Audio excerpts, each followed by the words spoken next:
நிறைய பேர் கான்டாக்ட் லென்ஸை தப்பாக தான் யூஸ் பண்ணுறாங்க. இந்த வீடியோவில் கான்டாக்ட் லென்ஸ் யூஸ் பண்ணும்போது என்ன செய்யலாம், எது செய்யக்கூடாதுங்கிறத சொல்கிறேன். மறக்காமல் சேவ் பண்ணி வச்சுக்கோங்க. கையை வாஷ் பண்ணாமல் கான்டாக்ட் லென்ஸை தொடாதீங்க. நீங்கள் மந்த்லி டிஸ்போசபிள் யூஸ் பண்ணுறீங்களா, காஸ்மெட்டிக் லென்ஸ் யூஸ் பண்ணுறீங்களா, லென்ஸுக்கு என்ன சொல்யூஷன் யூஸ் பண்ணுங்கிறத டாக்டர்கிட்ட கேட்டு யூஸ் பண்ணுங்க. இன்னொருத்தவங்க யூஸ் பண்ண லென்ஸை நீங்க தயவு செஞ்சு யூஸ் பண்ணாதீங்க. அப்படி பண்ணீங்கன்னா இன்ஃபெக்ட் ஆகி கண்ணை லூஸ் பண்றது கூட வாய்ப்பு இருக்கு. நம்ம ஷர்ட்டுக்கு சைஸ் இருக்கிற மாதிரி கான்டாக்ட் லென்ஸுக்கும் பேஸ் கர்வ் அப்படின்னு ஒரு சைசிங் ஆப்ஷன் இருக்கு.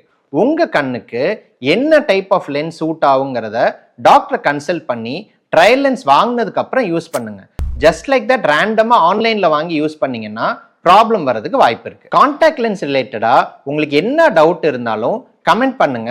அதுக்கான சொல்யூஷனை கண்டிப்பா நான் ப்ரொவைட் பண்றேன்.